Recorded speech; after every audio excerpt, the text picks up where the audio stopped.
안녕하세요. 책 읽어주는 꿀잠 DJ입니다. 잘 지내셨죠? 작은 아씨들 이어서 읽어드릴게요. 14. 비밀. 조는 다락에서 부지런히 무언가를 하고 있었다. 10월로 접어들면서 날씨가 추워지기 시작한 데다 낮이 짧아졌기 때문이었다. 태양이 높다란 창가 주변에 따뜻한 햇살을 쏟아부으며 낡은 소파에 앉아 앞에 놓인 트렁크 위에 원고지를 늘어놓은 채 정신없이 글을 쓰는 조의 모습을 비춰주고 있었다. 그렇게 두세 시간쯤 흘렀다. 그동안 조가 길들인 주의 스크래블은 자기 수염에 대한 자부심이 아주 강한 잘생긴 장남과 함께 석가래 위를 어슬렁거리며 돌아다녔다. 마지막 종이가 가득 채워질 때까지 쉴 새 없이 글씨를 휘갈기며 일에 파묻혀 있던 조는 장식체로 서명을 한 후 마침내 펜을 내려놓으며 소리쳤다. 어쨌든 난 최선을 다했어. 이게 안 먹혀들면 좀 더 잘할 수 있을 때까지 기다리는 수밖에. 조는 소파에 벌렁 드러누워 여기저기 말바꿈표를 표시하거나 작은 풍선처럼 생긴 느낌표를 집어넣으며 방금 탈구한 원고를 주의 깊게 읽었다. 그러고는 빨간 리본으로 정성스레 묶더니 벌떡 일어나 앉아 진지하고 심각한 표정으로 원고지 뭉치를 바라보았다. 그것만 보아도 그녀가 그 일에 얼마나 많은 공을 들였는지 충분히 짐작할 수 있었다. 다락에 있는 조의 책상은 벽에 붙어있는 낡은 양철 조리대였다. 조는 그 안에다 원고지와 책 몇 권을 보관하고 있었다. 눈에 보이는 책들마다 갈기갈기 짓씹어 거기서 나온 종이 부스러기로 이동 도서관을 만들곤 하는 스크래블의 손을 피하기 위해서였다. 조는 이 양철 저장소에서 또 다른 원고를 꺼내 주머니에 쑤셔 넣고는 친구들이 펜과 잉크를 갖고 장난치도록 내버려둔 채 발걸음 소리를 죽이며 살금살금 계단을 내려갔다. 아래층으로 내려온 조는 될 수 있는 대로 소리를 내지 않으려 애쓰며 모자를 쓰고 윗도리를 걸친 후 뒤쪽 창문으로 가서는 베란다 지붕을 타고 집 밖으로 나왔다. 그러고는 풀이 우거진 제 방을 빙 돌아 큰 길로 접어들었다. 곧이어 큰 길에 이르자 심호흡을 하며 일단 마음을 가라앉힌 뒤 지나가는 합승마차를 타고 뭔가 즐거운 비밀을 간직한 듯한 표정을 지은 채 시내로 돌아갔다. 누군가가 조의 행동을 지켜봤다면 분명 이상하다고 생각했으리라. 조는 마차에서 내리자마자 성큼성큼 걸음을 옮겨놓으며 번잡한 거리에 위치한 한 건물 앞에 도착했다. 그곳을 찾는데 꽤 애를 먹은 그녀는 현관으로 다가가 지저분한 계단 위를 올려다보며 그 자리에 붙박힌 것처럼 꼼짝도 않고 서 있다가 갑자기 거리로 뛰쳐나와 서둘러 그곳을 벗어났다. 맞은편 건물 창가에서 까만 눈의 젊은 신사가 어슬렁거리며 똑같은 동작을 여러 차례 반복하는 조를 재미있다는 듯 지켜보고 있었다. 두 번을 왔다 갔다 한 후 세 번째 도전에 나선 조는 온몸을 부르르 떨더니 모자를 눈 위까지 푹 눌러쓰고는 이를 몽땅 뽑으러 가는 듯한 표정으로 계단을 올라갔다. 입구를 장식하고 있는 간판들 틈에는 칡과 간판도 끼어 있었다. 젊은 신사는 건강한 치아에 대한 관심을 끌기 위해 천천히 벌어졌다 닫히도록 해놓은 인공턱을 잠시 쳐다보다 외투를 걸치고 모자를 쓴 다음 계단을 내려가더니 맞은편 건물 현관 안으로 사라졌다. 이런데 혼자 오다니 역시 그녀답군. 하지만 많이 안 좋으면 집까지 바래다 줄 사람이 필요할지도 몰라. 10분쯤 지나서 새빨개진 얼굴로 계단을 뛰어내려오는 조의 모습은 누가 보아도 이제 막 쓰라린 시련에서 겨우 벗어난 듯한 모습이었다. 그러나 젊은 신사를 발견한 조는 반갑다는 표정과 함께 고개만 까딱했을 뿐 아무 말 없이 그의 곁을 지나쳤다. 신사는 그런 그녀를 뒤쫓아가며 안 됐다는 듯이 물었다. 힘들었지? 그렇게 힘들진 않았어. 빨리 끝났네. 그래, 정말 다행이야. 왜 혼자 왔어? 아무한테도 알리고 싶지 않았거든.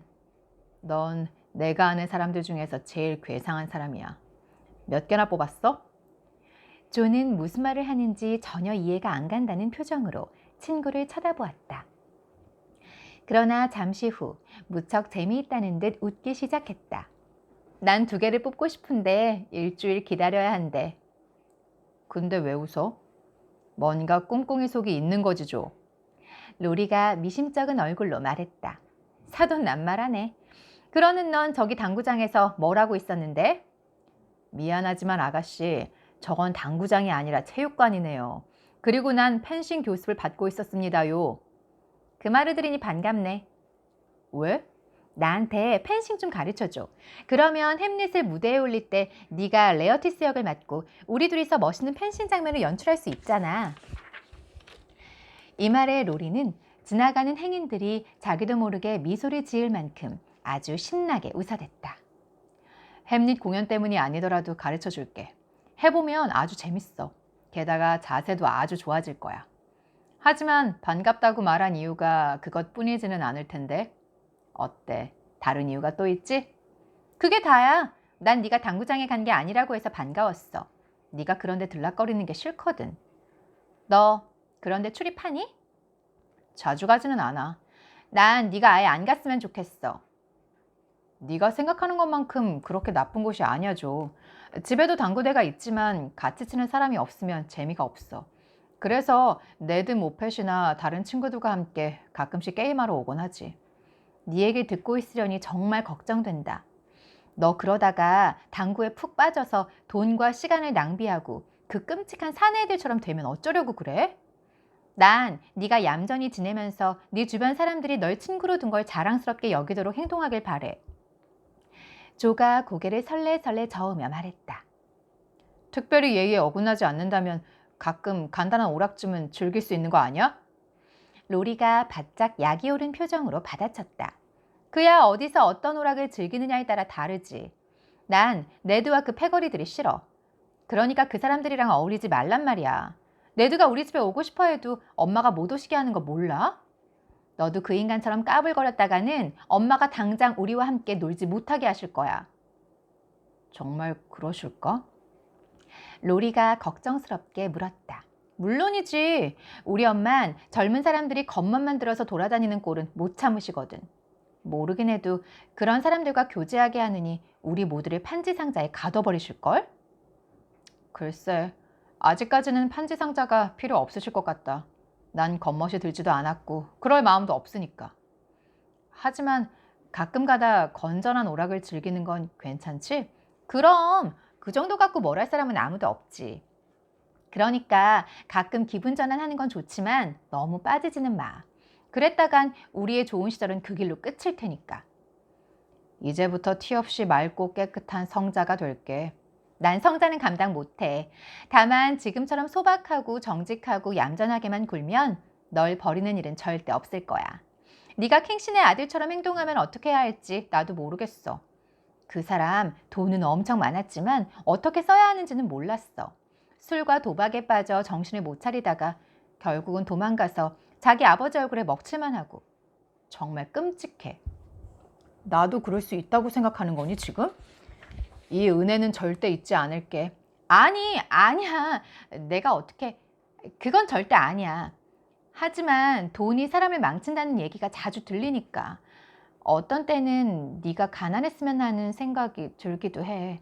그러면 걱정할 필요가 없잖아. 내가 걱정되니 조? 조금은. 가끔씩 네가 기분이 언짢거나 우울해 보일 때는 그래. 너는 고집이 세서 한번 잘못 발을 디디면 말리기가 힘들까 봐 두려워. 한동안 로리는 묵묵히 걷기만 했다. 조는 그런 그를 지켜보면서 괜한 말을 했다는 생각이 들었다. 그의 입술은 그녀의 충고를 받아들인 것처럼 여전히 웃고 있었지만 눈은 화가 나 보였기 때문이다. 집까지 가는 동안 계속 설교를 해댈 거니? 잠시 후 로리가 물었다. 물론 아니야. 왜? 그럴 거라면 마차를 타고 가려고 그랬지. 안 그러겠다면 같이 가면서 굉장히 재미있는 얘기를 해주려고. 더 이상 설교할 생각은 없어. 어디 굉장히 재미있는 얘기라는 게 뭔지 들어보자. 좋았어. 이건 비밀인데 내가 말해주면 너도 네 비밀을 얘기해줘야 돼. 난 비밀 같은 거 없어. 조는 이렇게 말하다가 자기한테도 비밀이 있다는 걸 기억해내고는 갑자기 뚝 멈췄다. 숨기는 거 있잖아. 네 얼굴에 다 쓰여 있어. 그러니까 털어놓으란 말이야. 안 그러면 나도 얘기해주지 않을래. 로리가 소리쳤다. 그 비밀 대단한 거니? 물론이지. 네가 아는 사람들에 관한 거야. 이건 굉장한 소식이야. 넌 꼭 들어야 돼. 오래전부터 이야기하고 싶어서 입이 근질근질했거든. 자, 너부터 시작해. 집에 가서 아무 말도 안 할 거지? 입도 뻥끗 안 할게. 그리고 얘기 듣고 나서 놀리지 않을 거지? 그런 일은 절대 없을 거야. 좋아, 약속했어. 넌 사람들한테서 네가 원하는 건 뭐든지 얻어내고야 말지. 어떻게 하면 너처럼 할 수 있는지 좀 가르쳐 주라. 아무튼 타고난 아천꾼이라니까. 고마워. 어서 말해봐. 신문사에 단편 2개를 갖다 주고 오는 길이야. 결과는 다음 주에 통보해 준대. 조가 친구의 귀에 대고 속삭였다. 미국의 유명한 여성 작가 마치양 만세! 로리는 모자를 공중으로 던져 올렸다 다시 잡으며 도시에서 한참 떨어진 시골에 있는 거위 2마리와 고양이 4마리, 암탉 5마리, 아일랜드계 꼬마 6명까지 소식을 듣고 덩달아 기뻐할 정도로 크게 외쳤다. 쉿! 떨어질지도 모르잖아. 하지만 넘기고 나니까 마음이 편해. 다른 사람들을 실망시키고 싶지 않아서 아무 얘기도 안 하고 있었어. 그런 일은 없을 거야. 요즘 매일 쏟아져 나오는 쓰레기 같은 소설들에 비하면 네가 쓴 글들은 셰익스피어 수준이야. 활자로 인쇄돼서 나온 걸 보면 정말 재미있겠다. 다들 우리의 여성 작가를 자랑스럽게 생각할 거야. 순간 조의 2눈은 기쁨으로 반짝였다. 타인의 신뢰를 받는다는 건 언제나 즐거운 일이며 친구의 칭찬은 신문에 과장된 칭찬보다 훨씬 더 달콤하기 때문이다. 네 비밀은 뭐야? 날 속일 생각 마, 테디. 그랬다간 2번 다시는 네 말을 안 믿을 테니까. 조가 격려의 말 한마디에 갑자기 확 타오른 희망을 누그러뜨리려 애쓰며 말했다. 말했다가 괜히 곤란해지는 건 아닌지 모르겠다. 하지만 말하지 않겠다고 약속한 게 아니니까 말할게. 이렇게 굉장한 소식을 너한테 얘기하지 않고서는 마음이 편치 못해서 그래. 매그의 장갑이 어디 있는지 난 알지. 그게 다야? 조가 실망했다는 듯이 말하자 로리는 뭔가 대단한 걸 알고 있는 것 같은 얼굴로 고개를 끄덕였다. 지금은 별일 아닌 것처럼 느껴지겠지만 장갑이 어디에 있는지 알면 너도 내 말에 동의하게 될걸? 어디 있는데? 로리가 허리를 굽혀 조의 귀에 대고 딱 3마디를 속삭인 순간 우스꽝스러운 변화가 일어났다. 조는 그 자리에 서서 놀라움과 불쾌감이 뒤섞인 표정으로 한동안 로리를 노려보다 다시 걸음을 옮기며 퉁명스럽게 말했다. 그걸 어떻게 알아? 내가 직접 봤거든. 어디서? 주머니에서. 내내 지니고 다닌단 말이야? 그럼 낭만적이지 않니? 아니, 불쾌해. 싫어? 그래, 싫어. 이건 말도 안 돼. 가만히 놔두면 안 되겠어. 매그 언니가 이 일을 하면 뭐라고 할까? 안 돼 말하면. 난 약속한 적 없어. 약속한 거나 마찬가지였잖아. 그리고 난 널 믿었단 말이야. 어쨌든 지금은 아니야. 불쾌해. 안 들었으면 좋았을걸. 난 네가 기뻐할 거라고 생각했는데. 누군가 매그 언니를 채가려고 하는데 날더러 기뻐하라고? 천만의 말씀. 누군가가 나타나서 널 데려가려고 한다면 지금보다는 훨씬 기분이 좋을 거야. 누가 날 데려가려 할지 보고 싶은걸? 조가 소리쳤다. 그건 나도 그래. 그러면서 로리는 무슨 생각을 하는지 킬킬거렸다. 난 비밀을 간직할 만한 성질이 못 되나 봐. 너한테 그 얘기를 들은 후부터 마음속이 너무 복잡해. 조가 약간 기분이 나쁜 듯이 말했다. 나랑 언덕 밑까지 경주하자. 그럼 기분이 풀릴 거야. 로리가 제안했다. 주변을 둘러보니 아무도 보이지 않았다. 평평하던 길이 그녀 앞에 이르러 적당한 경사를 이루고 있어 결코 거절할 수 없는 유혹이었다. 조는 쉬지 않고 내달렸고 곧이어 모자와 머리에 꽂는 빗, 여러 개의 머리핀들이 차례로 땅바닥에 떨어졌다. 목표 지점에는 로리가 먼저 도착했다. 그는 자신의 치료법이 먹혀들어 아주 만족하고 있었다. 조가 반짝이는 눈과 빨개진 볼에 머리카락을 휘날리며 달려오고 있었기 때문이다. 그런 조의 모습에서는 불쾌한 감정이라곤 전혀 찾아볼 수 없었다. 말이라면 얼마나 좋을까. 그럼 이 상쾌한 공기를 마시며 숨을 헐떡거리지 않고도 수마일을 달릴 수 있을 텐데. 덕분에 재미있었어. 하지만 내 꼴 좀 봐. 이렇게 된 데는 네 책임도 있으니까 가서 내 물건 좀 주워다 줄래? 조가 진홍색 잎사귀들로 강둑을 뒤덮은 단풍나무 아래 털썩 주저앉으며 말했다. 로리는 잃어버린 물건들을 되찾기 위해 어슬렁거리며 떠났고 조는 매무새를 다시 가다듬을 때까지 아무도 지나가지 않기를 바라며 따은 머리를 틀어올렸다. 그러나 한 사람이 지나갔는데 다름 아닌 매그였다. 매그는 그날따라 여기저기 방문하느라 화려한 외출복을 입고 있어서인지 유난히 숙녀다워 보였다. 도대체 여기서 뭐하고 있는 거니? 꼴이 엉망인 동생을 보고 놀란 매그가 물었다. 낙엽을 줍고 있어. 조가 그제야 한 움큼 쓸어 모은 빨간 단풍잎들을 가려내며 우물쭈물 대답했다. 그리고 머리핀도요. 로리가 조의 무릎에 머리핀 6개를 던지며 끼어들었다. 이쪽 도로에서는 머리핀도 잘하거든요. 머리빗하고 밀짚 모자도 잘하고요. 너 또 달리기 했구나. 언제쯤이면 그런 말괄량의 짓을 그만둘래? 매그가 소매 끝을 바로 편 후 바람에 날려 헝클어진 머리를 매만지며 꾸짖듯 말했다. 늙어 꼬부라져 목발을 짚어야 할 때까지 그만두지 않을 거야. 때가 되기도 전에 날 어른으로 만들려고 하지 마, 매그 언니. 언니가 갑자기 변한 것만으로도 충분히 힘들어. 난 가능한 한 오래오래 소녀로 남아있고 싶어. 조는 말을 하면서 입술이 떨리는 걸 감추기 위해 낙엽 위로 몸을 숙였다. 요즘 들어 매그가 부쩍 여성스러워지고 있다는 걸 느낀 데다 로리에게서 들은 이야기 때문에 언젠가는 오고야 말, 그리고 지금은 아주 가까이 다가온 것 같은 이별이 갑자기 두려워진 탓이었다. 로리는 조의 얼굴에서 그런 고통을 읽어내고는 재빨리 질문을 던져 매그의 관심을 다른 데로 돌렸다. 그렇게 근사하게 차려입고 어디 갔다 오는 길이에요? 가디너 씨 집에요. 셀리한테 벨 모펫의 결혼식 얘기를 자세하게 듣고 오는 길인데 아주 굉장했나 봐요. 식이 끝나자마자 겨울을 파리에서 지낸다며 벌써 떠났대요. 정말 근사할 것 같지 않아요? 그런 게 부러워요? 그런 것 같아요. 그것 참 다행이다. 조가 모자를 푹 눌렀으며 중얼거렸다. 어째서? 매그가 놀란 표정으로 물었다. 왜냐하면 언니가 부자들에게 관심이 있는 한 가난뱅이 남자한테는 절대 시집가지 않을 테니까.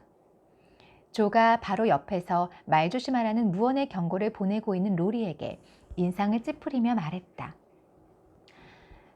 난 아무한테도 시집 안 갈 거야. 매그가 우아하게 걸음을 옮겨 놓으며 말했다. 매그를 앞세운 조와 로리는 그 뒤에서 웃고 소곤대고 이따금 물수제비까지 떠가며 걸어갔다. 제일 좋은 옷을 입지 않았더라면 두 사람과 함께 어울리고 싶은 마음이 들었을지도 모르지만 매그는 그런 두 사람을 보면서 애들 같다고 생각했다. 재밌죠? 커피 한 잔 마시고 더 읽어드릴게요.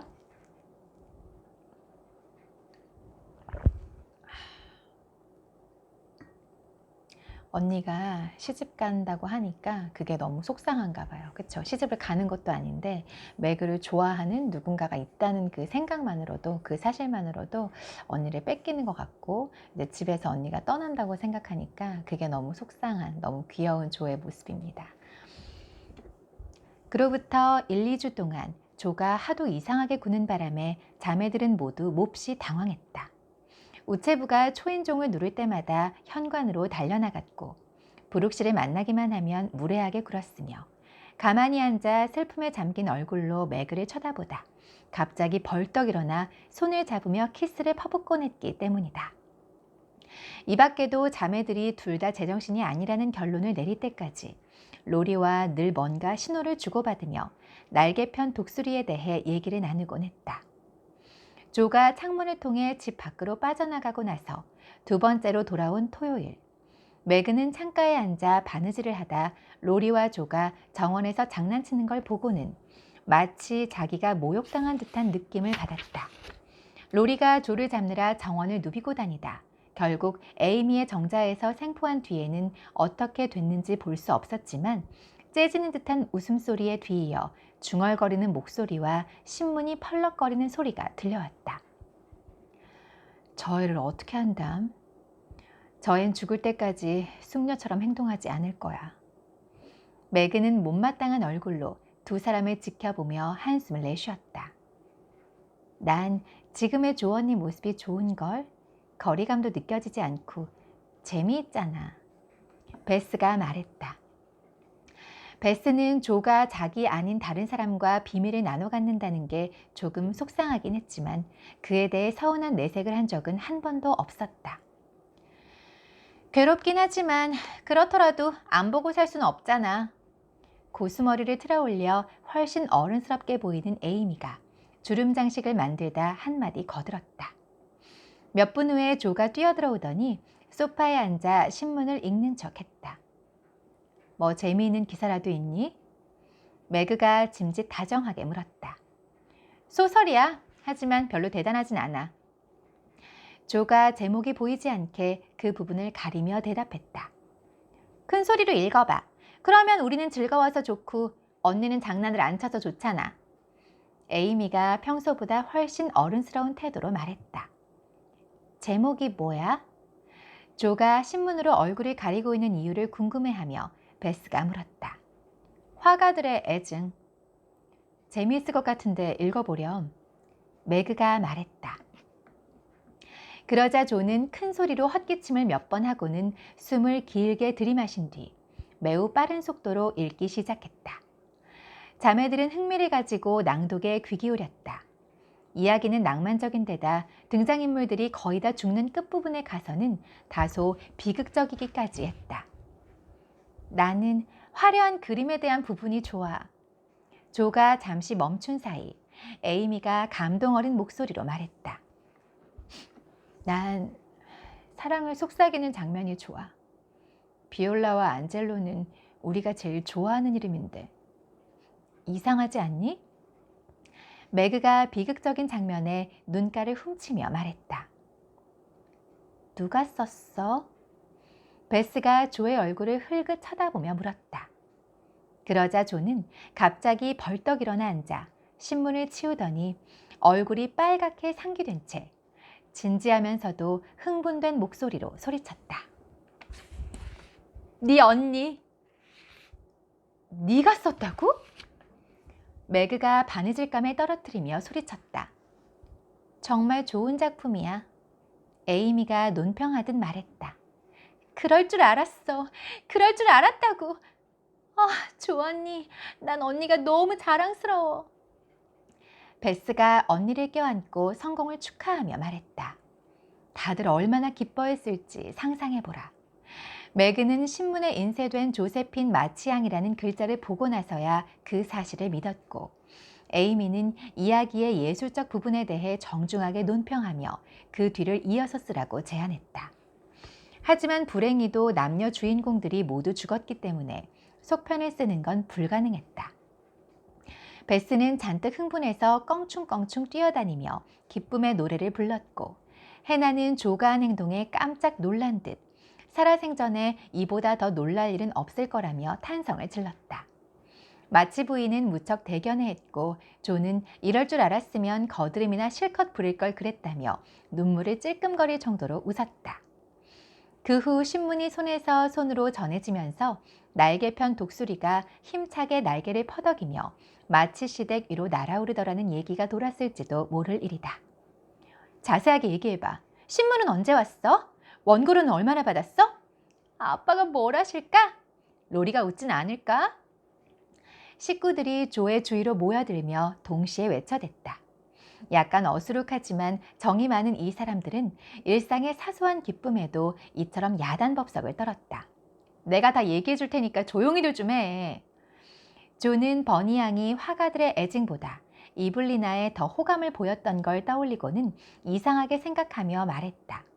그리고 버니 양이 자기 소설을 어떻게 처리했는지 이야기한 후 이렇게 덧붙였다.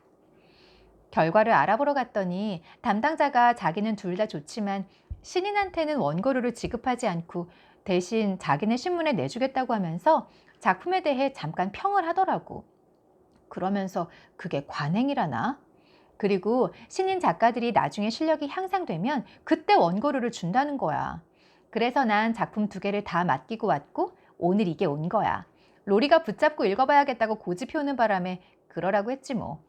읽어보더니 훌륭하댔어. 난 앞으로 더 쓸 거야. 그리고 다음번에는 원고료를 받을 수 있을 거야. 그렇게 되면 내 용돈도 벌고 언니와 너희들도 도와줄 수 있을 테고. 아, 생각만 해도 너무 신나는 거 있지? 이 대목에서 조는 숨을 몰아쉬더니 신문으로 얼굴을 감싼 채 눈물을 흘렸다. 그 바람에 그녀의 짤막한 이야기가 실린 지면이 축축하게 젖어들었다. 그도 그럴 것이 경제적 독립을 이루고 자기가 사랑하는 사람들한테 칭찬을 받는다는 건 그녀가 가장 바라던 일이었기 때문이다. 이날의 사건은 그녀가 꿈꾸는 행복한 결말을 향한 첫 걸음이었다. 아, 조 축하해. 너무 잘 됐죠? 그렇게 열심히 글을 썼는데 이 글을 쓴다는 게 사실 혼자 즐거우려고 쓰는 게 아니잖아요. 그래서 조가 쓴 글이 신문에 실리고 그것으로 또 사람들에게 칭찬을 받고 인정을 받고 다음에는 원고료까지 받으면서 꿈을 이뤄간다는 생각을 하니까 정말 박수 쳐주고 싶습니다. 그 다음은 15챕터인데요. 챕터 15, 전보 읽어드릴게요. 예전에 이거는 여담인데요. 제가 대학생 때 친했던 친구가, 그러니까 남사친이죠. 남자친구가 좀 좋은 대학, 명문대죠. 명문대학에 좋은 과를 다니고 있었는데 그 친구가 음악을 하는 게 꿈이었어요. 그러니까 외고 나왔고 공부도 잘해서 대학도 잘 갔지만 마음속에는 그 락을 하고 싶은 꿈이 있었던 거예요. 실제로 그 대학에서 락 밴드를 하기도 했었고 근데 엄마 아빠가 너무 반대를 하는 거죠. 그래서 그 친구가 그것 때문에 굉장히 갈등을 하고 좀 힘든 시기가 있었어요. 너 혼자 그냥 음악을 하면 안 되냐. 친구들하고 그렇게 밴드를 하면서 학교 다니고 그렇게 해도 되지 않아? 라고 말했더니 그 친구가 저한테 이렇게 얘기를 했어요. 셰익스피어가 글을 써서 자기 혼자 자기 집에서 킥킥거리고 즐거워하면 그게 무슨 의미가 있어? 나는 음악을 쓰고 음악을 연주하고 노래하면서 사람들하고 나누고 싶다고 그 얘기를 하더라고요. 그렇게 말하는데 뭐 거기다 대고 뭐라 그러겠어요. 그래서 나중에는 뭐 오디션도 보러 다니고 그랬었던 기억이 나네요. 여담이었습니다. 이제 챕터 15 읽어드릴게요. 15. 전보. 1년 12달 중에서 11월이 제일 싫어. 어느 우중충한 날 오후 매그가 창가에 서서 얼어붙은 정원을 바라보며 말했다. 내가 괜히 11월에 태어났겠어? 코에 잉크가 묻은 것도 모른 채 생각에 잠긴 조가 말했다. 지금이라도 뭔가 즐거운 일이 일어난다면 11월도 괜찮은 달이라고 생각하게 될 거야. 뭐든지, 심지어 11월까지도 긍정적으로 생각하는 베스가 말했다. 그야 그렇지. 하지만 이 집에서는 평생 가도 즐거운 일이 일어날 것 같지 않아. 변화라곤 눈꽃만큼도 없이 매일 죽어라 일만 하고. 정말 따분해. 감옥 안도 이보단 나을 거야. 아까부터 풀이 죽어있던 매그가 말했다. 이런, 다들 기분이 가라앉아 있잖아. 조가 소리쳤다. 다른 아가씨들은 신나게 즐기는데 언니는 달이 가고 해가 가도 일만 해서 그래. 내 여주인공들에게 하는 것처럼 언니한테도 근사한 사건을 만들어줄 수 있으면 좋을 텐데. 내 얘기를 좀 들어봐. 언니는 이미 충분히 예쁘고 착하니까 부자 친척이 언니한테 생각지도 않았던 유산을 물려주는 거야.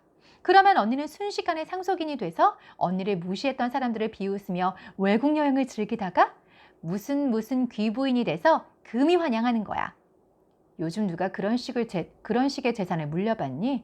돈을 벌려면 남자는 일을 해야 하고 여자는 돈 많은 남자와 결혼해야 해. 지독하게도 불공정한 세상이야. 매그가 씁쓸하게 말했다. 조 언니와 내가 언니들을 위해 돈 많이 벌 테니까 눈 딱 감고 10년만 기다려. 한쪽 구석에서 점토를 이용해 해와 과일, 얼굴 모양을 만들고 있던 에이미가 말했다. 해나는 이것을 진흙파이라고 불렀다. 난 기다릴 수 없어. 네 마음은 고맙지만 잉크와 잡동사니를 믿고 기다리기엔 내 믿음이 그렇게 강하지 못해. 매그는 한숨을 내쉬더니 설이 내린 정원 쪽으로 다시 고개를 돌렸다. 조는 탁자에 팔꿈치를 올려놓은 채 끙끙거리며 심각한 표정을 지었고 에이미는 손바닥으로 점토를 힘껏 내리쳤다. 길가 쪽으로 난 창가에 앉아 밖을 내다보던 베스는 미소를 지으며 이렇게 말했다. 기쁜 일이 두 가지나 생기고 있네.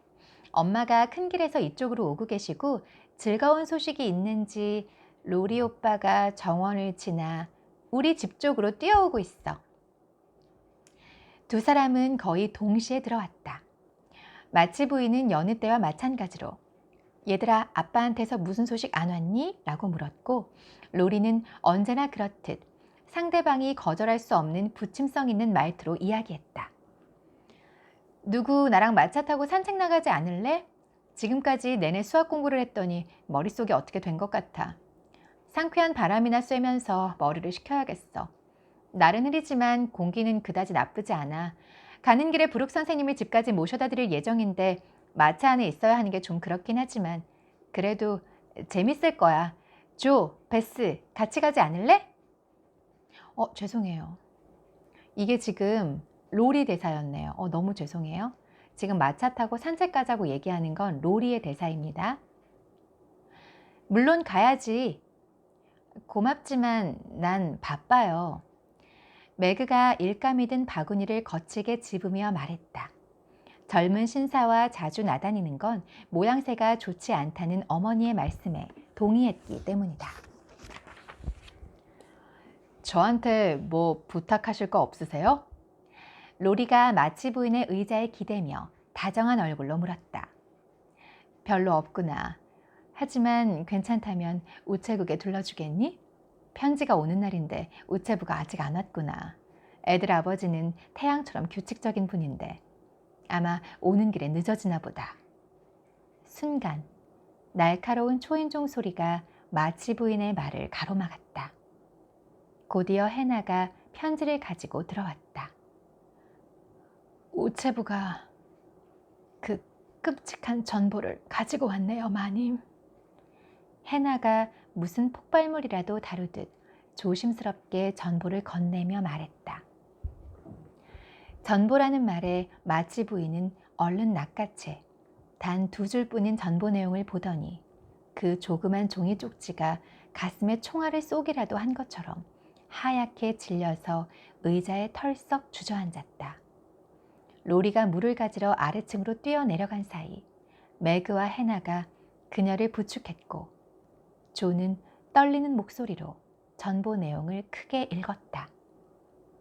마치 부인께 부군이 위독합니다. 즉시 출발하십시오. S. 헤일, 워싱턴 블랭크 병원.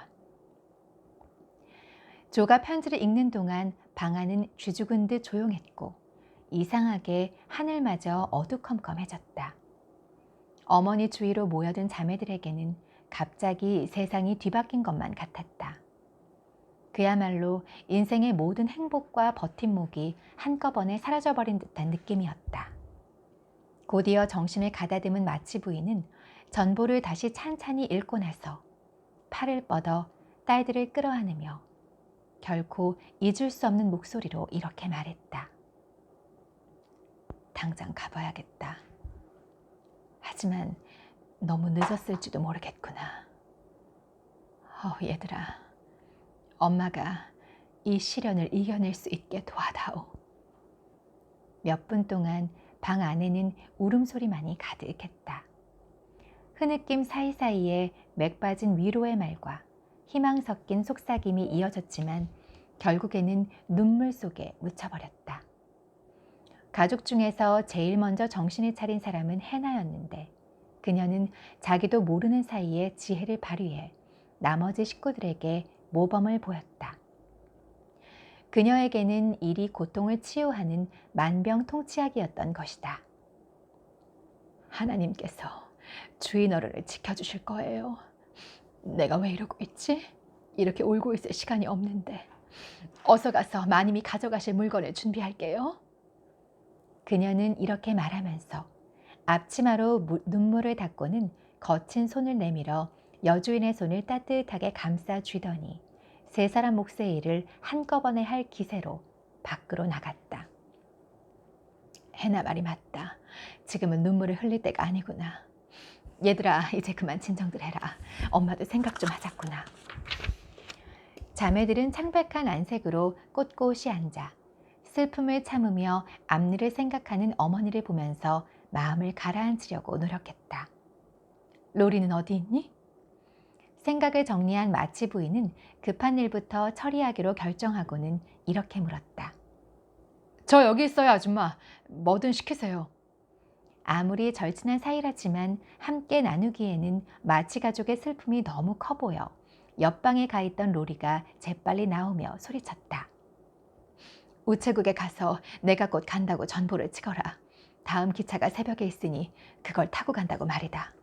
다른 건요? 말을 대기시켜 놓았으니까 어디든 갈 수 있어요. 로리가 지구 끝까지라도 날아갈 기세로 말했다. 그럼 편지를 써줄 테니 마치 대고모님 댁에도 다녀오렴. 조, 펜과 종이를 가져오너라. 조는 가장 최근에 쓴 소설을 옮겨 적기 위해 새로 마련한 노트를 가져와 여백 부분을 골라 푹 찢었다. 그러고는 어머니 앞으로 탁자를 끌어당겼다. 슬프고도 기나긴 여행을 위해서는 돈을 빌려야 한다는 걸 너무도 잘 알고 있는 조였기에 아버지를 위해 조금이라도 보탬이 될 수 있다면 뭐든지 할 수 있을 것 같았다. 자, 됐다. 하지만 급하다고 너무 빨리 달리지는 마라. 그러다 사고라도 나면 큰일이니까. 그러나 마치 부인의 경고는 아무 소용이 없었다.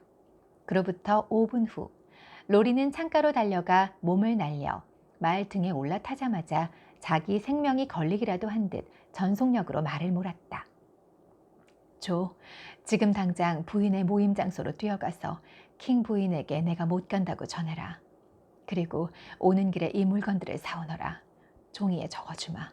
간호하는 데 필요한 물건들이란다. 병원 매점에는 없는 게 많거든.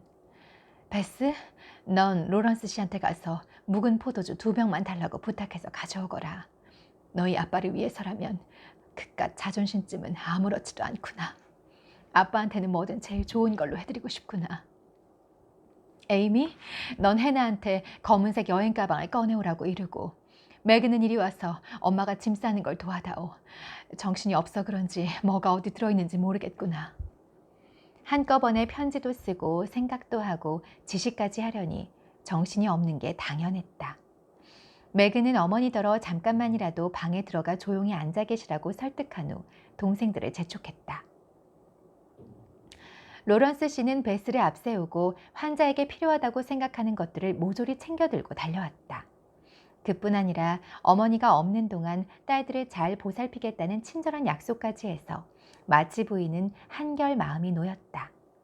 로런스 씨는 자신의 실내복을 빌려주는 것은 물론 원한다면 병원까지 동행해 주겠다며 뭐든지 돕겠다고 나섰다. 그러나 마지막 제안은 실행이 불가능했다. 마치 부인이 노신사가 장거리 여행을 떠나는 걸 말렸기 때문이다. 그러나 노인이 그 얘기를 꺼냈을 때 마치 부인은 안도하는 기색이 역력했다. 노인은 그녀의 표정을 보고 미간을 찌푸리며 두 손을 비비더니 곧 돌아오겠다는 말을 남기고 갑자기 나가버렸다.